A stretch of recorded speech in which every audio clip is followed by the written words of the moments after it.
भगवान तक पहुंचना है, परमात्मा के चरणारविंद तक पहुंचना है तो सीढ़ी की जरूरत नहीं, भक्ति की जरूरत पड़ेगी। और वो भक्ति क्या?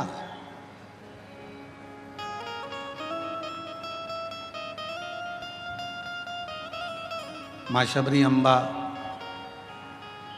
जब राम जी महाराज के सामने आती हैं तो मेरे राम जी भी शबरी अम्बा को नवदा भक्ति का ज्ञान देते हैं।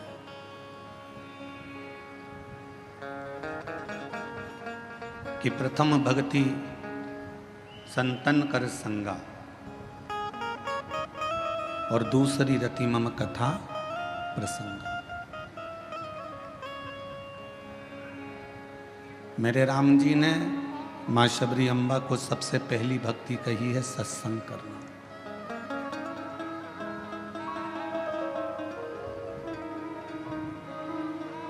कहाँ द्वारका के राजा भगवान कृष्ण और कहाँ विदर्भ देश की महारानी राजकुमारी रुक्मणी।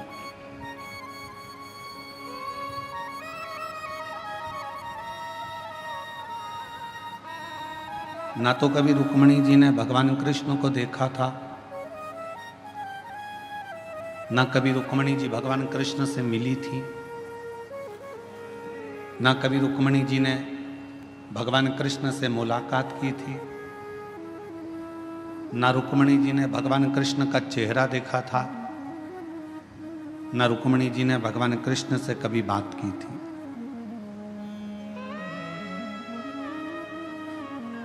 ना कभी मिलना हुआ, ना कभी देखना हुआ, ना कभी मुलाकात हुई। फिर रुक्मणी जी के दिल में, रुक्मणी जी के हृदय में भगवान श्री कृष्ण के प्रति भाव कैसे जाग गया?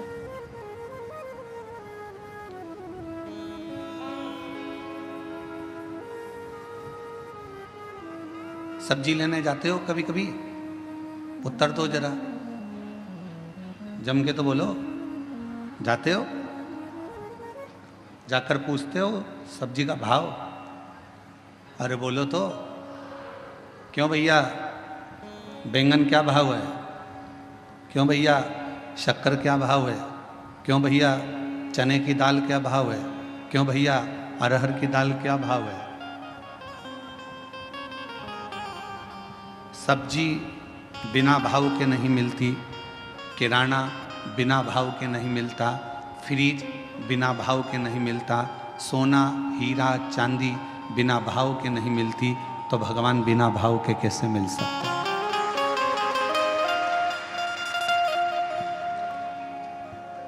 वो बिना भाव के कैसे मिले?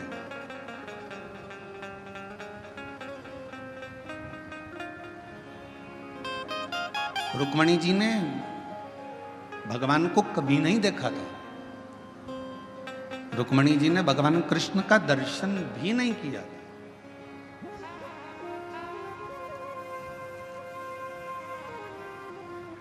ना मुलाकात की, ना दर्शन किया, ना मिले, ना देखा, कुछ भी नहीं।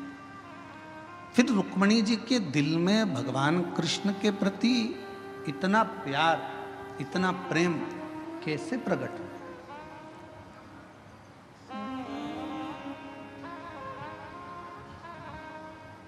वो प्रेम प्रकट होने का कारण क्या था? तो शिव महापुराण की कथा कहती है कि रुक्मणी जी ने सत्संग किया था।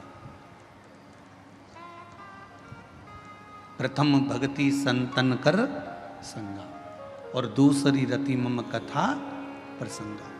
रुक्मणी जी ने क्या करा? अपने पिता भीष्म की गोद में आकर बैठ जाती थी। कोई आता था, आकर कहता था कि भगवान द्वारकानाथ ने पूतना को पछाड़ दिया, तृणावत को मार दिया, अघासुर को मार दिया, बकासुर को मार दिया। भगवान कृष्ण ने गोवर्धन पर्वत अपनी उंगली पर उठा लिया। भगवान कृष्ण ने अनेक अनेक प्रसंग, कोई आता और भगवान कृष्ण के प्रसंगों को सुनाता जाता। जब भगवान कृष्ण के प्रसंग रुक्मणी जी सुनती रहीं तो अंदर एक प्रेम का भाव जागृत हुआ। एक प्रेम प्रकट हो गया।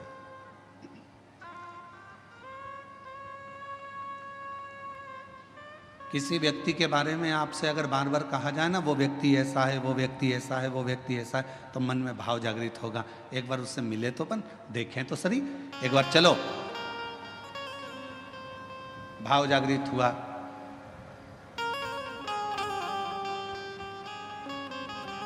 कल हम विशाल संचेती जी से कह रहे थे कि विशाल जी, आप 2-4 बार तो कुबरेश्वर धाम आ गए होगे। तो विशाल संचेती जी कह रहे थे, नहीं गुरुजी, 2-4 बार नहीं, ना जाने कुबरेश्वर धाम पर क्या है, मैं 8 से 10 बार कुबरेश्वर धाम पहुंच गया बाबा के धाम पर।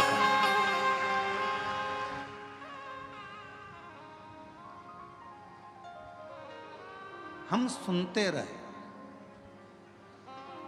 शिव ऐसे हैं, शिव महापुराण की कथा ऐसी है, कुबरेश्वर धाम ऐसा है, बाबा का धाम ऐसा है। हम बार बार सुनते हैं तो हमारे मन में मिलने की एक आस जागृत हो जाती।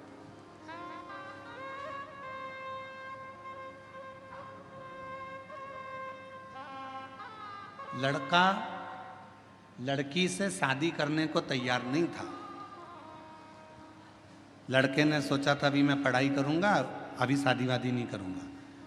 पर लड़के की बहन ने, लड़के की माँ ने, लड़के के रिश्तेदारों ने लड़की की खूबियां बताना प्रारंभ करी। इतनी बढ़िया है, ऐसी है, इतनी जोरदार, लंबे लंबे बाल हैं, बड़े बड़े आँख है, उसके सिर पर बिंदी अच्छी लगती है, पढ़ी लिखी है, उसने ये एजुकेशन करा है, ये कोचिंग करी है, ये जानती है, सिलाई जानती है, कढ़ाई जानती है, बनाई जानती, सब जानती है, उसको सब आता है। तो लड़के के मन में आया, जब इतनी तारीफ कर रहे हैं तो एक बार जरा मिलने में जाता क्या है, मिले तो सर।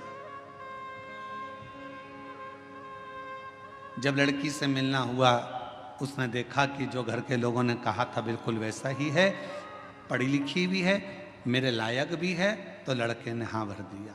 लड़की से कहा गया तू एक बार मिल तो सही, लड़का ऐसा है, वैसा है, ये है, वो है। तो उसने कहा मिलते हैं। सुना,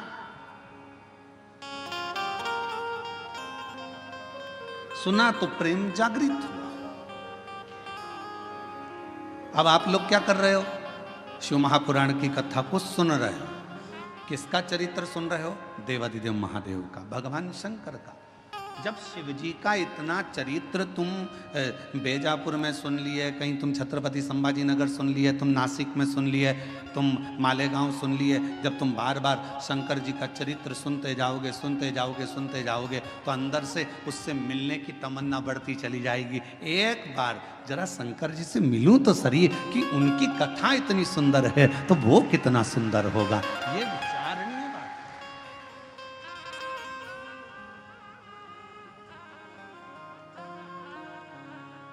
हमारे दीनानाथ जी एक लाइन गाते हैं, तेरी प्रतिमा इतनी सुंदर, तू कितना सुंदर।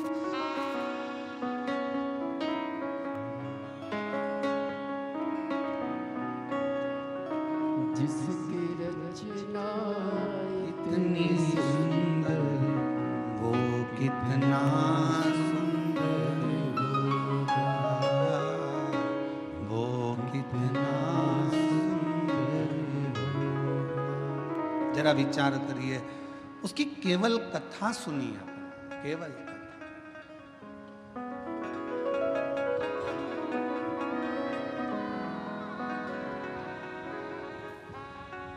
रुक्मणी जी ने केवल भगवान कृष्ण के विषय में सुना था, और फिर रुक्मणी जी का विवाह शिशुपाल के साथ जब पक्का किया तो रुक्मणी जी ने पत्र लिख दिया कि सतगुरु मेरो संदेश हरि से जा सुना दे, मेरी नैया पड़ी है मझधार, गुरु जी उसे पार लगा देना। पत्र लिख दिया। पत्र लेकर ब्राह्मण देवता को भेज दिया। द्वारकाधीश के पास पत्र पहुंच गया। द्वारकानाथ ने कह दिया कि रुक्मणी जी से कह दो कि श्रृंगार करके जगदम्बा के मंदिर पहुंच जाए, मैं तुझे लेने के लिए पहुंच जाऊंगा। रुक्मणी जी ने केवल सुन रखा था, भगवान को देखा नहीं था, पत्र भेज दिया और वो पत्र के माध्यम से भगवान रुक्मणी को लेने के लिए आ गए। शिव महापुराण की कथा भी यही कहती है कि प्रथम भक्ति संतन कर संगा, दूसरी रति मम कथा प्रसंगा। ये दो भक्ति की सीढ़ियां हैं। अगर किसी ने कथा सुनना प्रारंभ कर दी और कथा सुनते सुनते अपना चित्त, अपना मन भगवान में लगाना प्रारंभ कर दिया, तो समझ लो कि शिव जी को मिलने में देरी नहीं होगी, भगवान शंकर जरूर।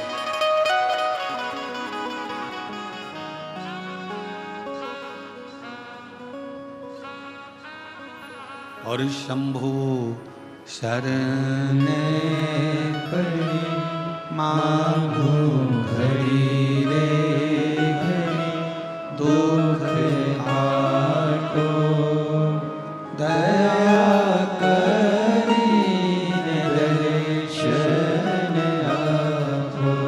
ओ शंभु शरण पड़ी मांगो घड़ी रे घड़ी, दुख काटो दया करीने दर्शन आपो।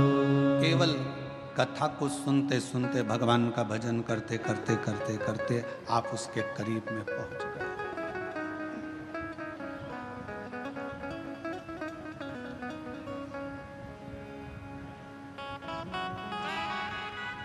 सीढ़ी का काम है छत तक पहुंचाना।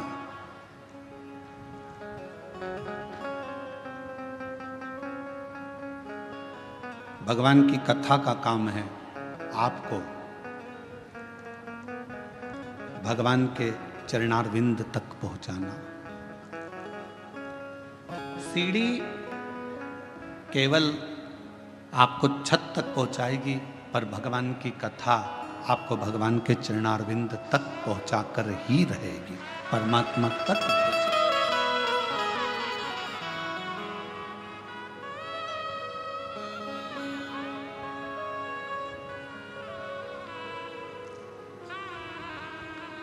जब हम संत ज्ञानेश्वर मावली जी के यहाँ कथा करने के लिए बीड़ में आए, तो आप में से कई लोग आए होंगे बीड़ में कथा में भी। तो संत ज्ञानेश्वर मावली जी के यहाँ कथा में जब बीड़ में पहुँचे तो वहाँ पर एक बच्चे ने एक प्रश्न किया, और वो वहीं बीड़ का रहने वाला था।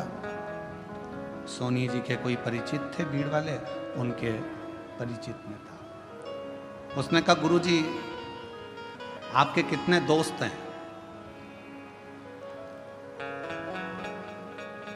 आपके कितने मित्र हैं?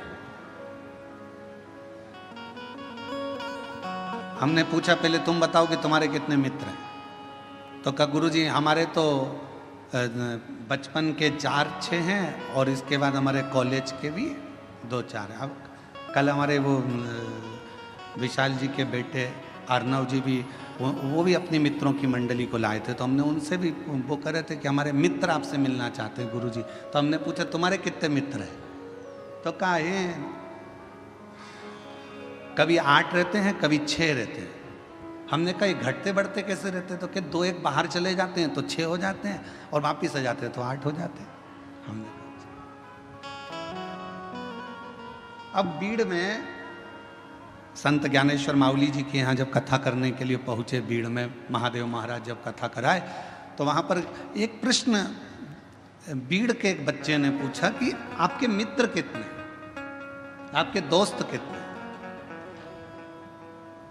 हम उस समय पर थोड़ा जल्दी में थे, आखिरी दिन की कथा थी। अब आखिरी दिन की कथा तो आपको मालूम ही है कि कल की कथा तो यही टाइम पे होगी कल, क्योंकि कथा की क्या है, शिवरात्रि है कथा की, और परसों के दिन सुबह 8 बजे से 11 बजे तक कथा हो जाएगी। 11 बजे के बाद जाने की तैयारी हो जाती है, तो इतना समय रहता नहीं, हम उत्तर नहीं दे पाए। तो वो बेटा अगर कथा सुन रहा हो तो हम कहेंगे उसने प्रश्न किया कि आपके कितने मित्र हैं, आपके कितने दोस्त हैं। तो मैं उससे कहना चाहूँगा, शरीर के और धन के ढेरों दोस्त हो सकते हैं, पर मन का तो केवल एक शिव ही दोस्त है। इस मन का, तुम्हारे पास में धन बढ़ता जाएगा तो आपके दोस्त बढ़ते चले जाएंगे, मित्र बढ़ते चले जाएंगे, सखा बढ़ते चले जाएंगे, रिश्तेदार बढ़ते चले जाएंगे, पहचान वाले बढ़ते चले जाएंगे। तन अच्छा है, शरीर में कोई रोग नहीं है, तो तुम्हारे दोस्त बढ़ते चले जाएंगे। शरीर में अगर एक भी रोग आ गया, तुम हॉस्पिटल में पड़ गए और शरीर अगर बेकार होना चालू हो गया, धीरे धीरे दोस्त कम हो जाए। तन के और धन के दोस्त बहुत हो सकते हैं, पर मन का तो केवल एक ही दोस्त है, और वो देव अधिदेव महा, वो मित्र।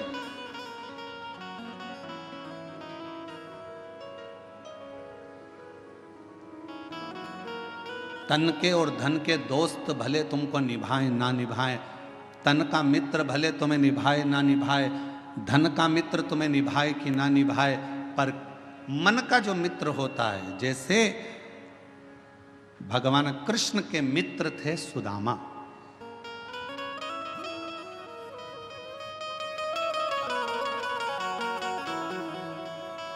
और सुदामा जी को निभाया भगवान कृष्ण ने। भगवान राम जी के मित्र थे निषाद राज, और निभाया भगवान राम ने। आप भी अपनी जिंदगी में एक मित्र शिव को बना लो, आप भी अपनी जिंदगी में एक मित्र देवाधिदेव महादेव को बना लो। और अगर शिव तुम्हारे मित्र बन गए तो ये निश्चित है कि तुम निभाओ कि ना निभाओ, पर मेरा देवाधिदेव महादेव तुमको निभाता जरूर।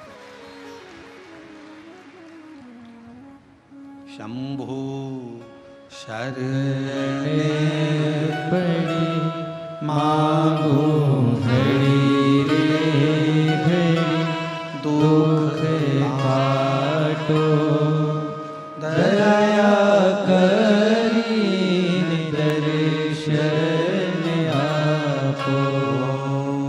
शंभु शरण पड़ी मांगो घड़ी रे घड़ी, दुख काटो दया करी दर्शन आपो। परमात्मा को अपना मित्र भी बना लो।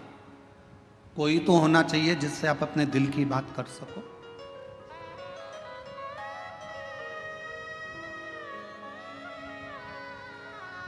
और तुम निभाओ ना निभाओ, वो निभाना जानता है।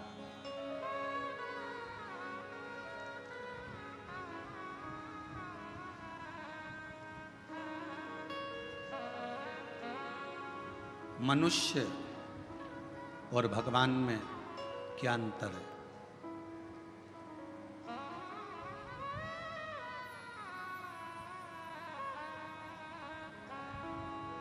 मनुष्य और भगवान में क्या अंतर है?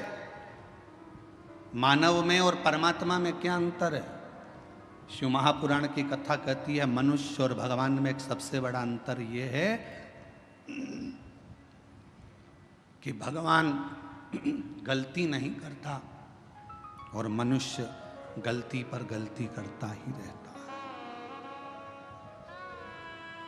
जिस मानव से, जिस मनुष्य से पृथ्वी पर जन्म लेने के बाद अगर गलती नहीं हो रही है तो समझ लेना कि वो मनुष्य ही नहीं है। मानव का शरीर गलती का पुतला होता है, इसमें थोड़ी थोड़ी गलतियां तो जीवन में मानव के शरीर में होती ही रहती है।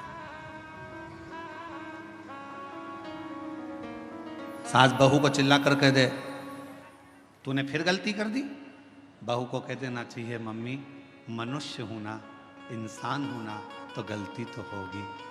और आप अगर भगवान हो ना सासू जी, तो माफ करना चालू कर दो। मैं इंसान हूं, आप भगवान हो, माफ करते हो। आप अगर भगवान हो तो माफ कर दो, और अगर आप भी इंसान हो, आप भी जब बहू बनकर आई थी जो गलती मैं कर रही हूँ आपने भी अपने बहू के ज़माने में करी होगी। हो सकता है मैं सोकर लेट उठ रही हूँ तो जब तुम नहीं आई थी ना मम्मी, तब तुम भी हो सकता है कि लेट उठती होगी। भगवान हो तो माफ़ करना सीखो, और अगर मैं जैसी हूँ, मैं भी एक गलती का पुतला हूँ, आप भी गलती का पुतला हो। गलती मनुष्य से होती है, मेरे से भी गलती हुई है, आपसे भी गलती हुई है, तो अपन एक जैसे हैं। इसलिए अपनी जिंदगी में परमात्मा के भरोसे छोड़ते चलो, जो गलतियाँ हैं वो परमात्मा माफ़ करता रहेगा। आप अपने जीवन को जीते चलो, जीवन जियो।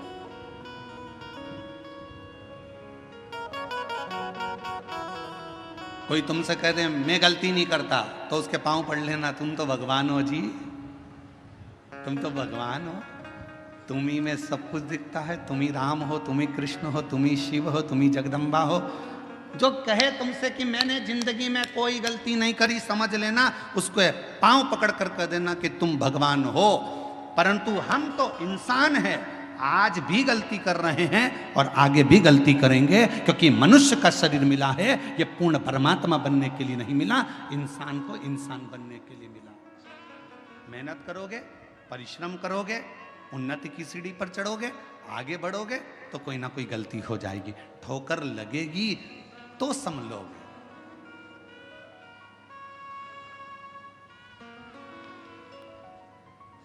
अच्छा बोलो री जीजियों, ओ बेजापुर वालियों, उत्तर देना। पहले दिन तुम कथा में आगे बैठने का रास्ता ढूंढ रही थी, बोलो सही है कि गलत है? दूसरे दिन तुम्हें रास्ता ढूंढने की जरूरत पड़ी क्या? तुमको मालूम था इधर से शॉर्टकट है, खेत में से निकल के उधर से कूद के इधर से आके इधर से भर आना है और यहां जाके बैठ जाए, जगह क्लियर।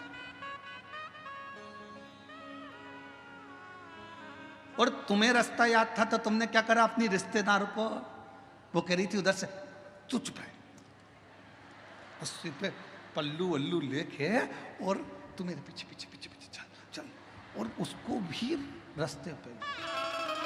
अरे कितनी गंदगी हो रही, कीचड़,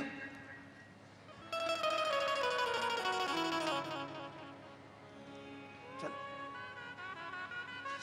इतनी और घुमाती फिराती कीचड़ में, और उसकी भी चप्पल हो गई कीचड़ में। चप्पल को जान दे चूल्हा में, तू चल।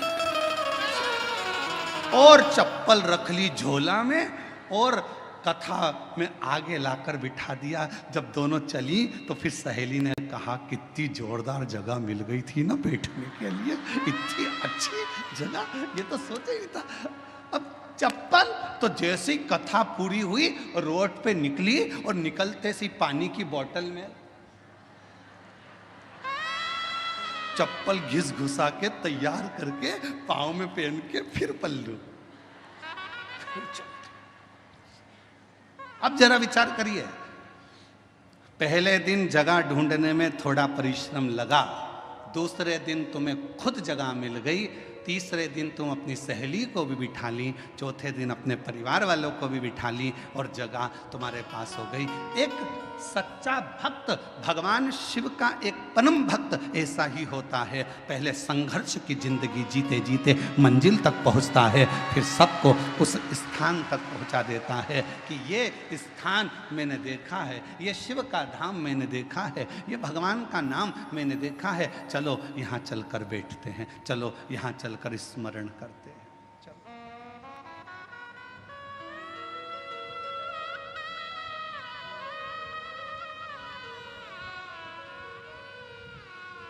कथा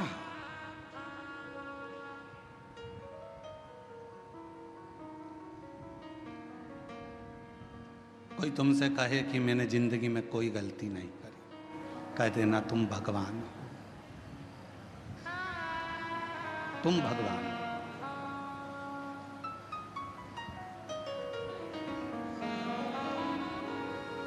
और तुम गलती नहीं करे हो, तुम भगवान हो सकते हो, पर मैं तो इंसान हूं, मनुष्य।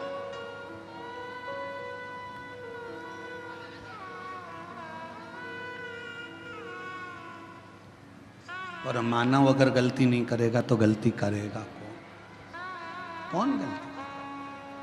और कृपा की ना होती जो आदत तुम्हारी तो सुनी ही रहती अदालत तुम्हारी। गरीबों के दिल में जगह तुम ना पाते तो किस दिल में होती इबादत तुम्हारी। तो किस दिल में होती इबादत तुम्हारी। कृपा की न होती जो आदत तुम्हारी। तुम भगवान हो सकते हो पर मैं तो इंसान की इंसान हूं। और फिर निवेदन है मेरी जीजियों, भगवान बनने की कोशिश भी मत करना और इंसान को भगवान बनने का प्रयास भी नहीं करना चाहिए। इंसान को इंसान रहने दो, इंसान को इंसान। आज के जमाने में बहुत कलिकाल में बहुत आडंबर हो रहा है। लोग हर इंसान को भगवान बनाए जा रहे हैं और इंसान भगवान बन बन के बैठ जाता है। लोग कहते हैं वो भगवान जैसा, वो भगवान जैसा। नहीं, इंसान को इंसान रहने दो और भगवान को भगवान रहने दो। उसको भगवान रहने दो और तुम इंसान। भगवान मत बनना।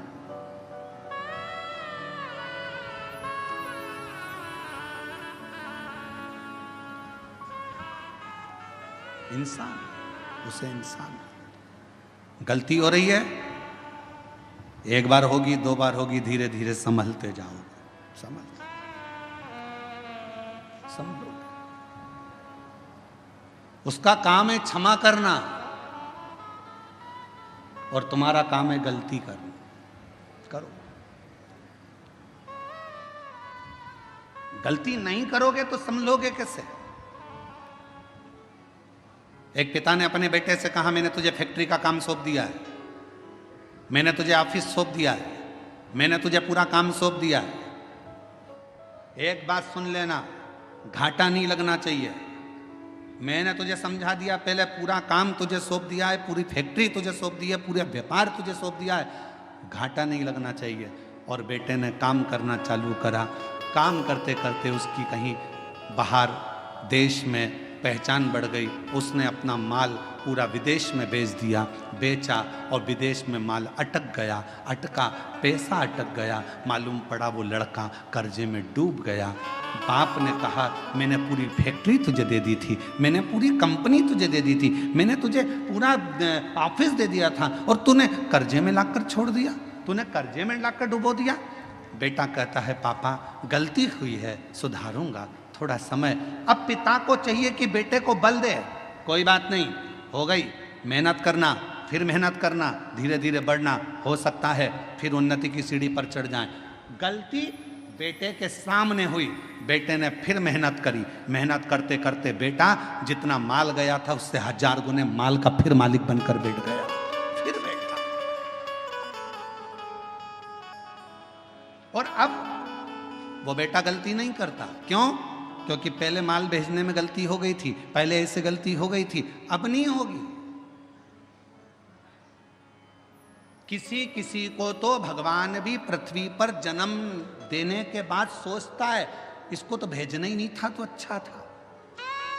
मालूम क्या था कि इतनी निंदा, इतनी बुराई, इतनी चुगली, इतने अपशब्द, इतनी गाली, इतना आड़ा टेढ़ा बोलेगी, इतना अपशब्द बोलेगा, ऐसा रहेगा, दिन भर बेकार काम करेगा, लोगों का दिल दुखाएगा। तो भगवान भी सोचता है, इसको एक बार तो जन्म दे दिया, अगली बार नहीं भेजना इसको, चाहे कुछ भी हो जाए, इसको 94 तरह के नरकों में पटक देना, पर पृथ्वी पर मत भेजना इसको। इतना झूठ, इतना छल, इतना प्रपंच, इतनी गलत शब्द, इतना अपशब्द, इसको पृथ्वी पर मत भेजना। अब भेज दिया। और कृपा की ना होती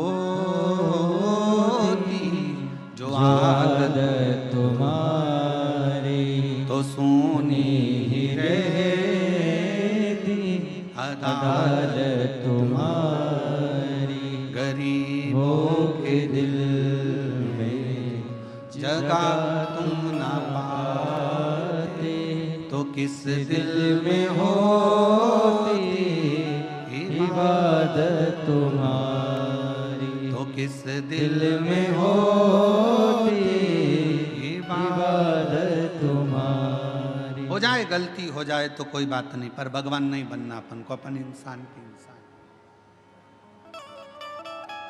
सत्संग, कथा, स्मरण भगवान के करीब में लेकर जाता।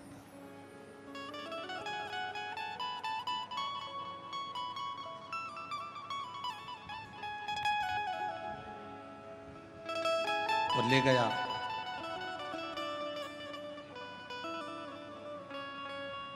भागीरथ जी ने 60,000 काकाओं के उद्धार के लिए गंगा को पृथ्वी पर लाने के लिए तप करा। भागीरथ बाबा, गंगा पृथ्वी पर आती नहीं है। क्यों?